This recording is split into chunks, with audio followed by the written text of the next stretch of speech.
At siya'y nagpasimulang magsabi sa bayan ng talinghagang ito. Nagtanim ang isang tao ng isang ubasan at ipinagkatiwala sa mga magsasaka at napasa ibang lupain na mahabang panahon. At sa kapanahunan ay nagsugo siya ng isang alipin sa mga magsasaka upang siya'y bigyan ng bunga ng ubas.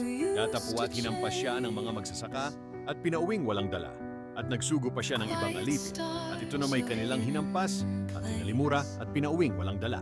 At nagsugo pa siya ng ikatlo at kanila ring sinugatan ito at pinalayas. At sinabi ng Panginoon ng ubasan, anong gagawin ko? Aking susuguin ang minamahal kong anak, marahil siya'y igagalang nila. Tatapuat nang makita siya ng mga magsasaka, ay nangagsang-usapan sila na sinasabi, ito ang tagapagmana. Atin siyang patayin upang ang mana ay maging atin.